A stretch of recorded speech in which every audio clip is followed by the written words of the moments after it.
예, 민주통합당 정청래입니다. 대한민국 법치국가 맞죠? 예, 그렇습니다. 네. 법치국가고 법에 의해서 우리나라가 운영이 된다고 볼 수 있는데 그 법 중에 으뜸이 헌법이죠? 그렇습니다. 네. 헌법 정신이 맞느냐 틀리냐 하는 것이 위헌 심판 제청이죠? 예, 그렇습니다. 그리고 후보자가 만약에 헌법재판관이 되면 헌법 정신에 맞느냐 틀리냐 하는 것을 심판을 하게 되죠? 예, 매우 중요한 자리죠? 예, 그렇습니다. 노무현 대통령이 탄핵이 됐을 때도 헌법재판관 5명이 이것은 헌법 정신에 맞지 않는다 이렇게 기각 판정을 내려서 노무현 대통령이 임기를 마칠 만큼 그 막중한 심판을 하는 자리죠. 예, 그렇습니다. 그래서 헌법재판관은 그 어느 누구보다도 리더십이 있어야 되겠죠. 예, 그렇게 생각합니다. 예, 청렴해야 되겠죠. 예, 모든 사람들에게 가급적 존경을 받아야 되겠죠. 예, 그렇습니다. 그렇습니다. 우리가 고대 국가, 국사 시간에 고대 국가 역사를 배우다 보면 고대 국가의 설립, 성립 요건 중에 하나가 율령반포입니다. 그렇죠? 예, 입법, 사법, 행정을 전권을 쥐고 있는 왕도 법에 따라서 나라를 다스렸죠. 예, 그렇습니다. 네, 그렇습니다. 그만큼 법은 독재 국가에서조차도 그리고 왕조 국가에서조차도 중요한 겁니다. 그런 면에서 말씀드리겠습니다. 헌법재판관은 아니었지만 어쨌든 판사로서 일생을 지내셨죠. 예, 그리고 엄정한 심판을 하셨죠. 나름대로 자부하고 있습니다. 그리고 아까 인사 말씀 중에서 신채호 선생님께서 말씀하신 신독의 자세로 인생을 살았고 앞으로 살겠다 이렇게 말씀하셨죠. 예, 신독이란 어둠 속에서도 자기 자신을 숨기지 않는 자세죠. 예, 그렇습니다. 그런 차원에서 신독의 자세로 말씀해 주시기 바랍니다. 어떤 사람이 12년 전에 4억 8천짜리 아파트를 1억 8천에 신고해서 지방세법과 소득세법을 위반했습니다. 그리고 그 사건이 우리 강일원 판사 앞에 놓여 있습니다. 그 사건에 대해서 어떻게 재판하시겠습니까? 만약에 이게 형사범이라고 한다면 그 조세 탈루에 대한 범위가 있었는지 여부가 문제가 될 것 같습니다. 그리고 만약에 세금 납부 사건이라면 당연히 세금을 납부하도록 이렇게 판단할 것 같습니다. 뭐 징역형 이런 건 안 합니까? 벌금형 이런 거 없습니까? 그냥 그 재판은 그냥 벌금 내시오 하고 끝냅니까? 아닙니다. 그러니까 그 조세 탈루에 만약에 범위가 있고 조세 탈루하는 1,700만 원을 탈루했어요. 예. 그렇다면 어떻게 재판하시겠습니까? 아직 거기에 대해서 본인도 인정하고 있습니다. 재판정에서 예. 본인도 제가 4억 8천짜리를 1억 8천으로 다운계약서를 써서 1,700만 원을 세금을 탈루했습니다. 제가 조세법, 지방세법을 위반했습니다. 라고 인정했어요. 자백했어요. 그렇다면 우리 판사께서는 어떻게 판결하시겠습니까? 이 말씀을 드리고 싶습니다. 이제 지금 저의 경우를 말씀하시는 것으로 이해하고 있습니다. 네, 예. 근데 제 경우는 이제 서면 답변에서 말씀드렸습니다만 정말 세금을 탈루하려는 의도가 전혀 없었고. 자, 무슨 말씀하실지 알아요. 예, 예. 한겨레신문에 본인이 인정했어요. 1,700만 원을 예. 탈루했다. 인정했는데 죄는 법조항을 알고 범죄를 저지르면 죄가 되고 법조항을 모르고 죄를 저지르면 죄가 안 됩니까? 심판 안 받습니까? 그런 건 아니죠. 아닙니다. 예. 본인이 모르고 법무사가 이렇게 처리한지를 몰랐다 할지라도 결국은 본인이 세금을 탈루한 건 맞지 않습니까? 그건 맞습니다. 그렇죠. 예. 국민이 판단하시리라고 생각합니다. 예. 남에게 관대하고 자신에게 가혹하는 그런 자세를 우리는 훌륭한 인생이라고 그럽니다. 만약에 이게 본인의 사건이 아니라 남의 사건이었다면 판사로서 벌금 내고 마시오 하고 무죄를 선고하지는 않았을 것이다. 저는 이렇게 생각합니다. 조금 말씀드려도 되겠습니다. 이따가 오후에 예. 하세요. 예. 별로 하실 말씀이 없으실 걸로 아는데. 대한민국 헌법 지금 130개 조항이고 헌법 전문까지 다 있습니다. 독일에서는 1933년부터 45년까지 나치 치하에 있던 헌법을 2009년에 무효화 선언을 했습니다. 독일 의회에서 했습니다. 1972년 10월 17일 조금 있으면 40주년이 됩니다만 유신헌법은 대통령에 대한 추천권을 없애버렸습니다. 통일주체 국민회에서 대통령을 선출했습니다. 박정희 말고는 후보자가 될 수 없었습니다. 그리고 통일주체 국민회에서 대통령을 뽑았습니다. 국민들이 대통령을 뽑을 권한을 원천적으로 차단했습니다. 지금 헌법으로 보면 위헌 맞죠? 예, 지금 지금 헌법으로 보면 위헌이 맞죠? 그 자체가 헌법 규정이기 때문에요. 그 헌법에 대한 위헌 개념이. 아니, 지금의 헌법의 개념으로만 말씀해 주세요. 그렇습니다. 예. 예. 그리고 지금 국회의원도 저도 국회의원인데 아마 국민들이 뽑죠. 근데 3분의 1을 대통령이 지명했죠. 이걸 유정의 국회의원이라고 합니다. 지금 헌법으로 보면 위헌이 맞죠? 말씀하신 대로 지금 헌법으로는 맞습니다. 예, 말이 안 됩니다. 그리고 대법원장을 비롯한 모든 법관을 대통령이 임명했습니다. 이것도 위헌 맞죠? 지금 헌법하고는 전혀 다른 그렇습니다. 내용입니다. 예. 그리고 구속적부심제를 폐지했고 자백의 증거 능력을 제한했고 표현의 자유에 대한 허가 검열을 했고 그리고 모든 기본권에 대해서 거의 대통령령으로 긴급조치를 할 수 있었어요. 지금 헌법으로 보면 말도 안 되는 헌법이죠. 뭐 그런 표현까지 하실 수 있을 것 같습니다. 네, 그렇습니다. 그래서 이거는 유신헌법은 유신자는 굉장히 좋은 거예요. 무엇을 새롭게 한다, 개선한다, 개혁한다. 그래서 유신헌법은 유신이란 말이 어울리지 않는다. 그리고 이것은 유신헌법의 그 이름조차 네이밍조차 잘못됐다. 비법이다. 이렇게 주장하는 학자들도 많이 있습니다. 우리 만약에 재판관이 되신다면 이러한 가치 충돌의 측면이 아니라 정의와 불의, 거짓과 진실, 옳은 것과 틀린 것에 대한 판단을 명확하게 할 그런 결단의 순간이 올 수도 있다고 생각합니다. 그때 잘해 주실 것을 부탁드리겠습니다. 예, 명심하겠습니다. 프랑스를 똘레랑스의 나라라고 얘기하죠. 예. 관용의 나라죠. 문화예술의 강국이고 아름다운 나라로 많은 관광객들이 파리를 찾고 있습니다. 그러나 그 프랑스에도 불행했던 역사가 있습니다. 나치 치하 약 3년간의 세월이 있었습니다. 그리고 나치 시절 나치에 부역했던 우리로 치면 친일파입니다. 이분들을 숙청했습니다.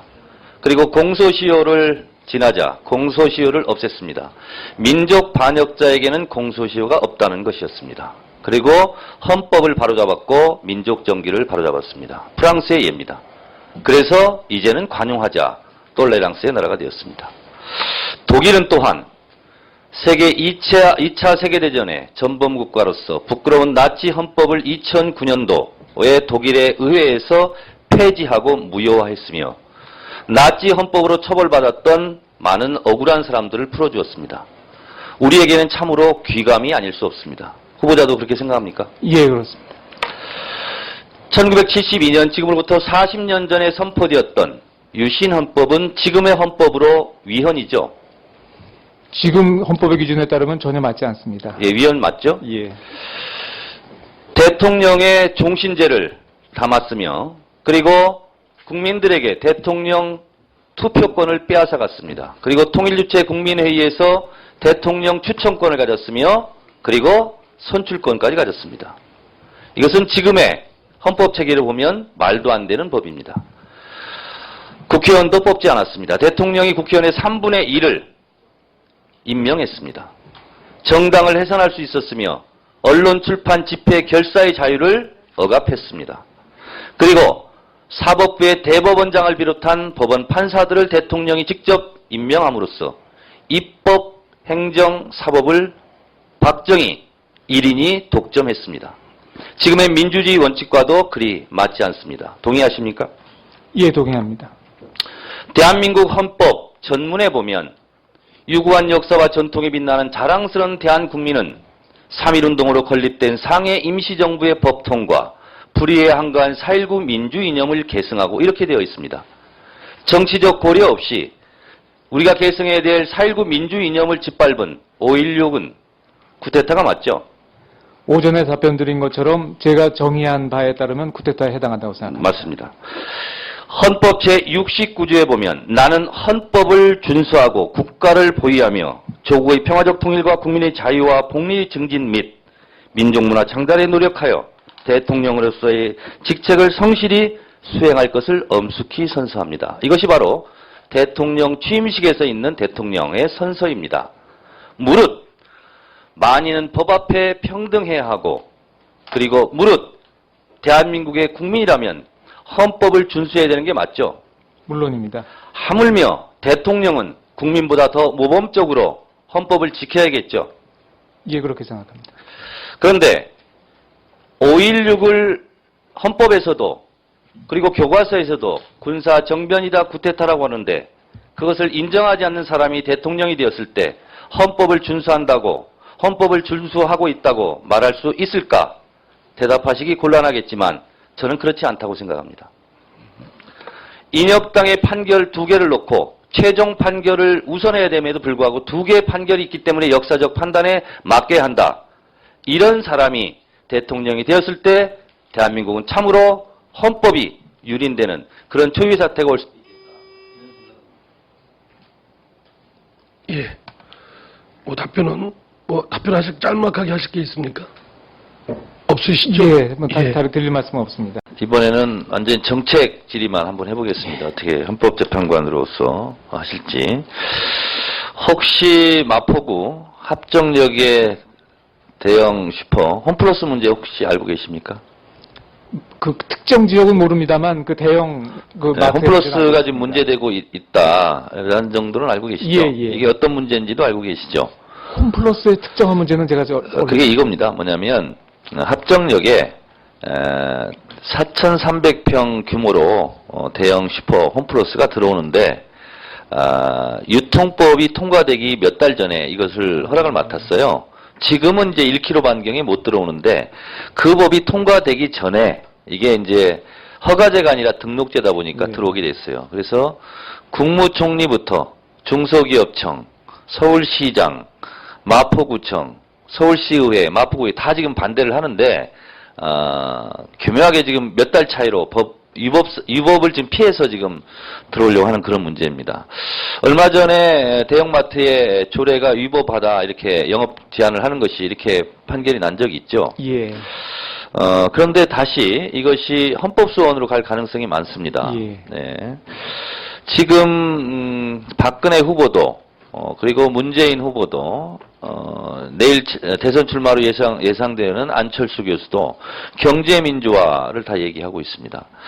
헌법 제119조에서 경제민주화 조항이 있다는 것을 알고 계시죠? 물론입니다. 네. 지금 영국, 프랑스 이런 유럽에서는 그런 법이 있더라고요. Sunday Training Act, 일요일 영업 금지법 이게 있더라고요. 이것이 그 나라에서는 위법이 아니에요. 그런데 이제 대형마트에서 이런 조례가 위법하다고 판결을 했기 때문에 이런 불비한 법적 조건을 강화해서 법으로 제재할 것이다. 그렇기 때문에 우리는 헌법소원으로 간다. 이렇게 해서 아마 헌법재판소에 조만간 이 사안이 다뤄질 예정입니다. 그래 보면 일요일 영업 금지를 하고 있는 그런 유럽의 국가들에 비교했을 때 이 경제민주화 조항을 적용하여서 이것이 위헌이 아니다라고 혹시 판결을 저는 했으면 좋겠는데 어떻게 생각하세요? 누차 말씀드립니다만 구체적인 그 실제 될 수 있는 사건에 대해서 제가 미리 말씀드리는 것은 불가능한 것은 잘 이해해 주실 것으로 믿고요. 다만 이 말씀을 드리고 싶습니다. 제가 이해하는 바로는 지금 법원에서 네. 대형 유통마트에 손을 들어준 것은 네. 그와 같은 규제가 불법하다라는 취지가 아니고 네. 그 만들어진 조례의 절차상의 위법을 지적하는 그렇죠. 것이기 절차적 때문에 하자를 들어서 이렇게 예, 한 거죠? 그렇습니다. 네. 그렇기 때문에 말씀하신 그 내용에 대해서는 네. 법원에서도 그렇고 그렇게 부정적으로 보지는 않고 있다. 네, 알겠습니다. 이렇게 말씀드렸습니다. 알겠습니다. 어쨌든 대한민국 헌법 119조는 경제민주화를 얘기하고 있고 그리고 23조 2항은 공공의 이익을 위해서 개인의 재산권을 일부 제한할 수 있는 것이 헌법으로 보장돼 있습니다. 론스타가요, 지금 대한민국 대통령 이명박 귀하, 그래서 중재청서를 지금 냈습니다. 그러니까 론스타의 주장은 이거죠. 외환은행이 위기에 빠져 있을 때 공적 자금이 투자가 불가능할 때 우리가 2조 2천억을 투자를 해서 정상화시키고 주식을 240% 오르게 한 다음에 우리가 팔려고 했는데 한국 여론이 반대가 비등하니 못 팔게 해서 결국은 우리가 2조 9천억만 이익을 보고 원금 빼고 투자금액 빼고 2조에서 3조를 더 벌 수 있었는데 못 벌게 했다. 근데 론스타가 주장한 핵심은 이겁니다. 인수하려고 하는 그런 금융자본을 심사를 금감위가 해야 되는데 거기는 아무 문제가 없으니까 심사를 하지 않고 매각하려고 하는 론스타를 계속 물고 늘어져서 우리에게 손실을 끼쳤다. 따라서 금감위가 국내법을 어겼다. 그 국내법에는 그렇게 돼 있답니다. 그러니까 팔려고 하는 데는 심사를 대상이 아니라는 겁니다. 론스타의 주장은. 그리고 살려고 하는데 그런 은행이 재정 건전성이 과연 있는지 없는지 자격이 되는지 아닌지를 심사해야 되는데 거꾸로 했다는 거예요. 그래서 국내법을 위반했기 때문에 이것이 위헌 아니냐 이런 이제 론스타의 주장입니다. 이게 헌법재판소에서 정말 이게 심각한 판결을 해야 될 상황에 앞으로 놓이게 됩니다. 이 부분에 대해서 혹시 지식과 정보와 의견이 있으면 말씀해 주세요. 지금 말씀하신 것만 보면 헌법적인 문제는 아닌 것 같습니다. 네. 예. 그러니까 그 론스타 말 자체를 주장 자체를 보더라도 네. 국내법 위법 여부가 다루어질 것이라서 네. 그건 헌법적인 문제가 발생할 것은 아닌 것 같습니다. 법원에서 그렇게 판단을 했다는 거죠, 또. 나중에. 우리 법원에서요. 예. 그래서, 이런 문제가 이제 국부육출의 문제이기도 한데 또 그들이 주장하는 나름대로 논리가 있습니다. 예. 그래서 헌법재판소에 혹시 그게 가게 되면 잘 판결해 주시기 바랍니다. 예. 그리고 제가 다른 후보자에도 여쭤봤는데요. 공정위가 실제로 대기업 재벌 편이다 보니까 이 전속 고발권을 남용을 해요. 그러니까 불공정 거래에 대해서 적발하고도 단 1%만 검찰이 고발을 하게 돼 있습니다. 그래서 공정의 전속 고발권에 대해서 폐지에 대해서 어떻게 생각하냐라고 제가 다른 후보들한테 물어봤더니 폐지해야 됩니다. 이렇게 그냥 간단하게 말씀하시더라고요. 폐지 찬성입니까? 전속 고발권? 저는 그 전속 고발권을 준 입법 취지도 있다고 보여서 네. 전면적인 폐지보다는 일정한 요건 하에서는 반드시 고발하도록 하는 네. 어떤 그 조정이 먼저 선행되는 것이 어떤가 개인적으로는 그런 생각을 가지고 예, 있습니다. 좋습니다. 지금 성범죄 때문에 여러 가지 그 사회적 문제가 되고 있는데요. 법무부에서 지금 성범죄자 3년 소급 적용해서 전자발찌를 끼우자 이런 부분이 근데 실제로 위헌이다 아니다 이런 논란이 있는데요. 이제 아직 판결은 하지 않았지만 지금 어쨌든 이것 때문에 2,000건이 지금 법원에 계류 중에 있다고 합니다. 이거에 대한 개인적인 입장 혹시 있습니까?